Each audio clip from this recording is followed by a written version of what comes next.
Bismillahirrahmanirrahim. Assalamualaikum dan selamat sejahtera semua. Terima kasih masih lagi bersama dengan saya untuk kelas hari ini. Ya, kita masih lagi dalam permainan sepak takraw. Ya, sebelum ini telah pun kita belajar tentang permainan sepak takraw dari segi strategi menyerang. Maksudnya kita sebagai satu pasukan yang sedang menyerang. Okay. Baik, hari ini kita akan tengok bagaimana kita sebagai pasukan yang sedang bertahan. Baik, saya nak revise balik yang kita dah belajar tentang menyerang. Semasa saya menerangkan tentang strategi menyerang ini, masih ingat lagi tak? Kita ada section, ada petak-petak 1 hingga 7 ataupun side 1 hingga 7. Di mana sama ada tekong, kalau menyerang dia akan servis side berapa? Side 1, side 7, side 3 dan sebagainya. Ataupun drop. Ataupun serangan lainnya libasan. Killer, perejam akan buat libasan, menjatuhkan menuju bola pada side-side yang tertentu. Juga melakukan tandukan. Itu kita dah belajar bagaimana kita menyerang. Okey, hari ini kita akan belajar situasi kita sedang bertahan. Maksudnya, kita sedang menunggu pihak lawan untuk melakukan serangan. Okay, saya ulang, kita sedang menunggu ataupun apa strategi kita, apa cara kita untuk bertahan daripada serangan pihak lawan. Mungkin pihak lawan sedang melakukan servis kuda, bagaimana kita nak bertahan, ataupun bagaimana pasukan lawan sedang melakukan rejaman ataupun tandukan, bagaimana kita nak bertahan. Okay, saya highlightkan sedikit. Strategi bertahan dalam permainan sepak takraw, ya. Strategi bertahan dalam permainan sepak takraw. Okey, bertahan dalam permainan sepak takraw daripada kemahiran. Okey, yang kita nak kita ada dalam permainan sepak takraw ni ialah strategi bertahan yang ada dalam permainan sepak takraw ada dua saja. Itu mengadang dan juga menerima bola. Menerima bola ni sebenarnya dia kalau kita fahamkan menerima bola ni macam mana kan. Sebenarnya menerima bola ni maksudnya macam ibarat kita dalam permainan istilahnya kita memetik bola. Okey, tapi itu saya akan sentuh nanti semula. Tapi saya nak bagi gambaran bagaimana kita blocking, bagaimana kita petik bola. Itu istilah yang kita gunakan dalam permainan. Okey, saya akan terangkan nanti kemudian. Dua strategi yang ada dalam bertahan. Okey. Okey. Strategi bertahan perlu dilakukan seawal bola direjam. Okey, ini tak apa. Ketika bertahan, setiap regu menyusun. Okey, ini tak apa. Okey, baik, saya tak nak. Dari segi perkataan-perkataan yang ada dalam ataupun huraian di sini, kamu boleh baca sendiri. Saya lebih suka dapat menerangkan secara direct tentang apa dia kemahiran dalam strategi bertahan ni. Okey. Kalau kita tengok yang pertama ialah kemahiran mengadang, ya. Yang pertama kita nak lihat ialah kemahiran mengadang. Ini yang adangan bukan hadangan adangan. Kalau soalan biasa, apakah strateginya? Okey, kita boleh cakap kemahiran mengadang ataupun adangan. Okey, ini yang panggil adangan atau blocking, ya, block ataupun adangan, ya, adangan. Okey, namakan adangan. Boleh blok dengan menggunakan peha, kaki dan juga belakang badan. Tangan kalau kena bola, tangan batal lah. Kalau libasan kawan lawan ini kena pada tangan pihak lawan, batal lah, mata kepada pasukan sendiri. Okey, juga adangan boleh dilakukan dengan belakang. Libasan kalau kena kat belakang, jatuh balik ke sini, mata kepada pasukan kita. Tapi kalau dia libas, kena tangan kawan sini, mata pada pasukan lawan.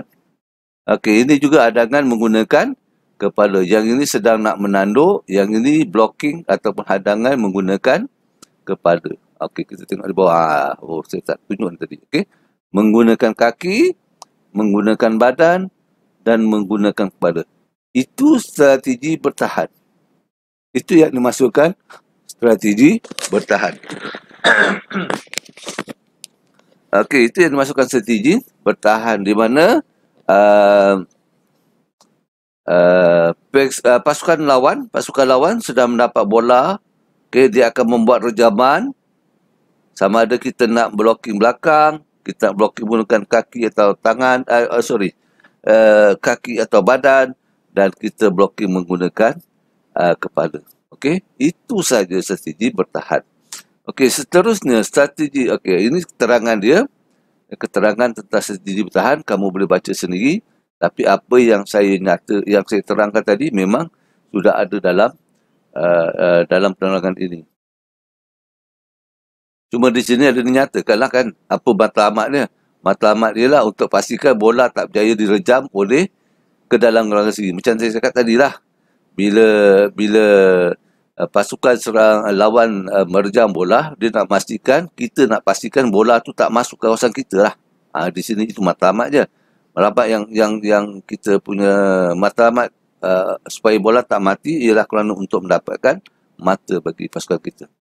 Okey, yang ni kamu boleh baca, boleh faham saya rasa. Okey, ini lah yang dikatakan strategi mengadang. Dari sini biasa kelemahan yang kita ketara kita tengok pada pemain-pemain ini lah, mereka semasa membuat blocking ni, mata dia kena tengok bola di mana. Itu kelebihan yang cukup baik kalau penghadang, orang yang membuat hadangan ini berani untuk tengok bola yang dipukul oleh pasukan lawan. Kebanyakan pemain kita tengok, mereka tak berani nak tengok bola kerana dia takut kena muka. Jadi mereka terpaksa tutup muka. Dia bila blocking ni sebenarnya, sama ada kalau kita tak confident, tangan yang satu ini dia luruskan. Kalau kita tak confident, kita boleh letakkan tangan kita, lipat tangan dia, kita tutup, lindung sebelah pipi kita.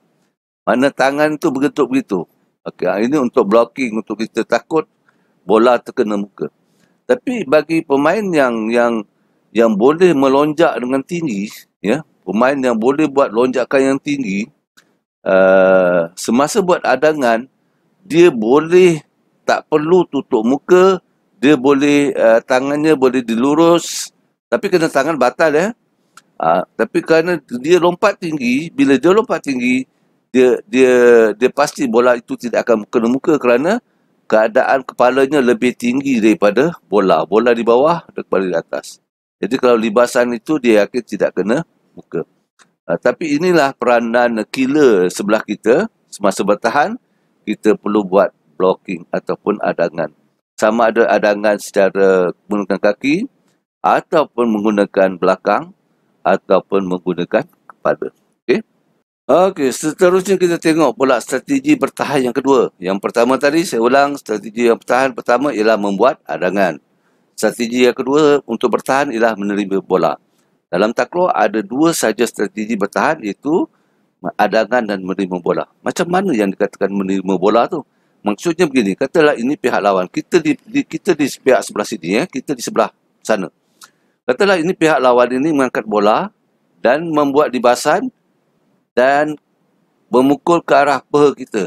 Dan kita tampan bola tu, kita tahan bola tu dan dapat naik dan kita boleh teruskan sebagai penyerang pula. Itu maksudnya menerima bola. Tapi kalau istilah yang biasa digunakan oleh pemain dalam permainan ialah, istilahnya ialah bila orang yang dapat menerima bola diistilahkan sebagai petik. Ini menerima bola ni diistilahkan sebagai memetik bola. Maksudnya dia dapat mengambil balik bola itu, dia dapat mengambil bola itu dengan cara menaikkan semula. Istilahnya lah petik.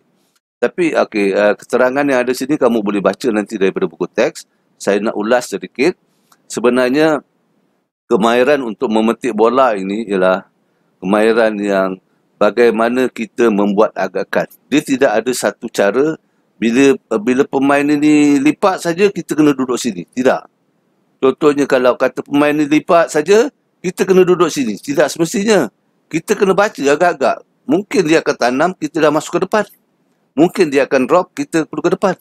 Jadi kita kena pandai membaca. Kalau istilah saya kata membaca. Membaca ni macam mengagak lah. Kalau kita tengok pelajar ni macam ni kan. Kita tengok kawan kita macam ni. Oh, kita dapat baca apa niat dia. Kita baca niat dia. Maksud je, bila bola tu sampai dekat sini, contohlah kalau bola tu landai saja kan, dia tak sempat lipat. Okey. Bola tu landai saja, kawan dia angkat, pengumpan yang angkat, bola tu landai saja. Dia tak sempat nak melonjak lipat, bola tu landai, dia akan tap. Dia akan tap bola tu dan bola tu akan jatuh depan. Itu yang saya katakan, bila dia tengok situasi bola tu, rasa orang ni akan tap, perejam ni akan tap, dia sepatutnya berada di depan. Tidak semestinya di duduk. Itu yang saya kata, semasa menerima bola, bukan saja feeder, bukan saja pengumpan, bukan saja tekong, bukan saja dia kena pandai membaca di mana agak-agaknya bola itu akan dihantar.